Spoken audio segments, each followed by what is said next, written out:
Um dos caçadores havia encontrado um cadáver. Ao analisarem o corpo, perceberam que não era um caçador, e sim uma pessoa comum. Mais estranho ainda era que elas estavam queimadas. O capitão disse nunca ter visto monstro usar esse tipo de fogo. Su-ho e seu professor reconheceram aquilo. Era parecido com os monstros de um incidente que aconteceu na universidade deles. Logo, mais corpos foram encontrados. A coisa estava ficando estranha. Um dos caçadores sugeriu parar tudo e usar a associação. Mas o capitão, mesmo achando tudo muito esquisito, decidiu continuar. Afinal, os mortos não eram caçadores, e ele confiava na força do seu grupo. Mesmo assim, Su-ho e o professor tentaram alertar o grupo sobre o perigo. O capitão cortou logo. A decisão era dele. O professor se perguntava se teria que reviver aquele pesadelo. E Su-ho apenas disse: "Você tem habilidade de corrida, né? Se der ruim, corre sem olhar para trás." Enquanto isso, em uma sala dentro da dungeon, humanos estavam sendo queimados vivos, observados por criaturas demoníacas. Uma delas reclamava da chama, dizia que não estava forte o suficiente. Perguntou sobre o carvão e o outro respondeu que estavam com problemas de fornecimento. A tal guilda hiena tinha parado de entregar, e sem isso, a produção de poeira estelar ia despencar. Um deles disse que caçadores tinham entrado na dungeon, e como precisavam de carvão, seria uma boa oportunidade. Um se ofereceu para ir buscá-los, outro mandou trazer vivos. Ele respondeu que deixasse com ele. De volta à caçada, o capitão curava os feridos, e aproveitando o clima, mostrou algo especial: poeira estelar. O grupo ficou surpreso. Era cara e difícil de conseguir. O capitão explicou que ela só durava uma semana, mas conseguia aumentar o rank de qualquer um. Foi então que das sombras, uma criatura apareceu. Num instante, surgiu atrás do capitão e o acertou com um golpe. Ninguém entendeu o que estava acontecendo. A criatura olhou para o grupo, contou 10 pessoas e concluiu que não precisava de todas. Pegou uma poeira estelar, disse que só caçadores fortes valiam a pena e engoliu a esfera. Os caçadores tentaram reagir antes que a droga fizesse efeito,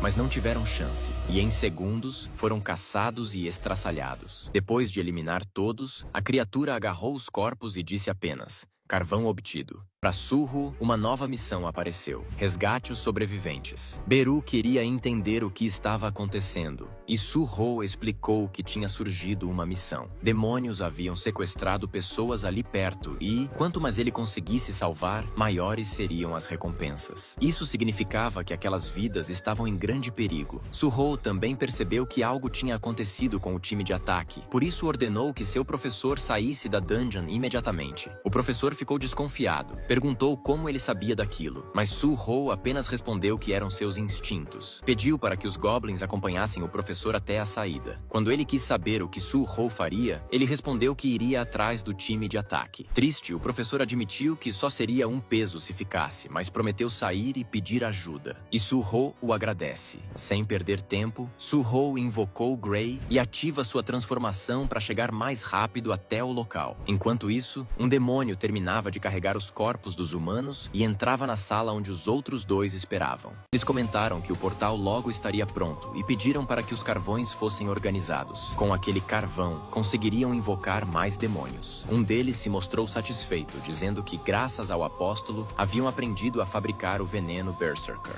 a poeira estelar, capaz de aumentar a força de quem usasse, ainda que à custa da própria energia vital. Além disso, também haviam encontrado substitutos para o sangue demoníaco, usando as névoas de fogo, monstros de alma corrompida. Aquilo dava até mesmo a demônios de baixo nível a chance de ficarem mais fortes. De repente, todos sentiram uma presença se aproximando e se perguntaram se ainda havia caçadores vivos. A resposta veio quando Su-ho arrebentou a porta com um chute e entrou exigindo saber que lugar era aquele. Logo percebeu que havia encontrado os demônios e que o que via parecia um ritual, mas para seu alívio, todos os sobreviventes ainda estavam vivos. Antes que pudesse raciocinar melhor, um dos demônios avançou contra ele. Su-ho desviou, armou um soco e quis saber se foram eles os responsáveis pelos caçadores mortos que havia encontrado no caminho. O golpe acertou em cheio, mas o inimigo conseguiu bloquear com a espada. Os outros dois decidiram agir juntos. Um deles mandou o caçula sair da frente e quase atingiu Su-ho. Ao desviar, ele acabou surpreendido por uma magia de raio lançada pelo terceiro demônio.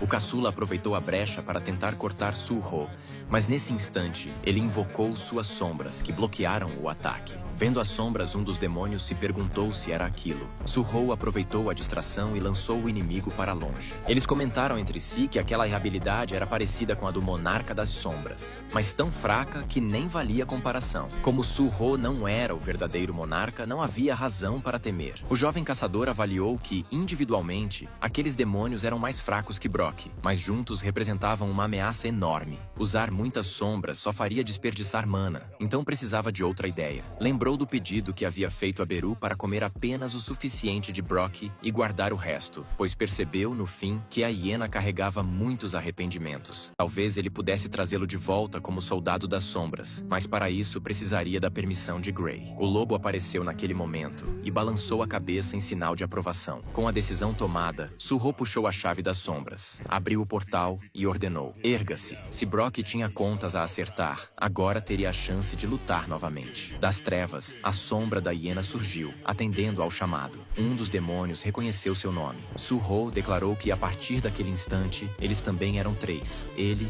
Gray e Brock. Beru, ainda que entristecido, pensou consigo que também fazia parte daquela luta. Com isso, Su-ho avançou, dando início ao verdadeiro confronto. No auge da batalha, quando golpes e feitiços cruzavam o salão, o portal que os demônios haviam aberto mudou de cor, tingindo-se de vermelho. E então alguém atravessou a fenda. O demônio invocado se pergunta quem a trouxe ali. Será obra dos demônios que querem matá-la? Até que ela vê um soldado sombra e se questiona por que há uma sombra ali. Su-ho continua trocando golpes com um dos demônios. Consegue atingi-lo, mas quando está prestes a finalizá-lo, o outro se intromete na luta, usando sua magia de raio. Su-ho pensa que essa batalha não pode se estender mais, pois, com o vínculo ativo, ele vai ficar sem mana muito rápido. Até mesmo Brock, que depois de virar uma sombra ficou mais fraco, já está chegando ao limite. Ele se pergunta como poderia separar aqueles demônios para lutar contra um de cada vez. É então que alguém surge no meio do confronto. A mulher se volta para Su-ho e pergunta: onde está o Sr. Sung Jin-woo? Su-ho se surpreende, tentando entender por que ela estaria atrás de seu pai. Beru, desconfiado, a questiona sobre o que está fazendo ali. Ao ouvir a voz dele, a mulher demonstra alegria, revelando que não acreditava que veria Beru novamente. Pergunta outra vez onde está Jin-woo e também se aquele humano ao lado dele estaria com Beru. Beru responde que é uma longa história. O demônio caçula pergunta se ela é a criatura invocada. O outro confirma, mas ressalta que ela parece conhecer os inimigos, o que pode trazer complicações se decidir lutar ao lado deles. Ainda infeliz por ter encontrado Beru, a mulher diz que agora pode descansar em paz. Beru responde que depois poderão continuar o reencontro, mas antes ela precisa lidar com os demônios. Ao ouvirem isso, os inimigos decidem atacá-la primeiro. Su-ho pergunta se conseguirá lutar, já que visivelmente ela estava machucada. Beru afirma que demônios de baixo rank não têm chances contra ela. O nome dela é Azil. Quando seu soberano destruiu o mundo dos demônios, a família dela foi a única que restou. Em termos humanos, Azil seria equivalente a uma caçadora de rank essa. Su-ho se anima, pensando que finalmente poderá testemunhar uma batalha nesse nível. Porém, para seu choque, com apenas um golpe, Azil cai. Surpresos, Su-ho e Beru mal acreditam na cena. Beru pergunta como ela ficou tão fraca e, chorando, ela explica. Cerca de meio ano atrás, os demônios iniciaram uma rebelião. Sua família lutou com tudo, mas foi massacrada. Ela só escapou graças ao sacrifício dos seus, mas no caminho perdeu o sangue e os poderes que carregava. Agora, implora a Beru que lhe empreste um pouco de seu poder. Ele nega, dizendo que seria desperdício de mana. Su-ho pensa. Agora são dois que perderam os poderes. Os demônios, ao ouvirem, ficam em choque por descobrirem que ainda existe uma sobrevivente da família Ladir. Essa seria a chance de se fortalecerem consumindo o sangue de um nobre. Su-ho diz se conseguisse enfrentar um por vez, resolveria rapidamente. Beru então diz que tem uma ideia. Com parte da mana recuperada, usa uma habilidade para que Azil perca o controle e passe a obedecê-lo. Mesmo considerando aquilo deplorável, Su-ho admite que a estratégia foi útil. Enquanto Brock enfrenta um inimigo, Azil ataca outro. O caçula aproveita a confusão e tenta acertar Azil pelas costas, mas é interceptado por Su-ho, que o lança longe e o corta ao meio, dizendo que falta menos um. Azil ainda luta contra o segundo demônio, mas logo o efeito da habilidade acaba acaba e ela cai. Su-ho aproveita a distração para quebrar o pescoço do inimigo, eliminando mais um. O último, desesperado, tenta capturar Azil para consumir seu sangue,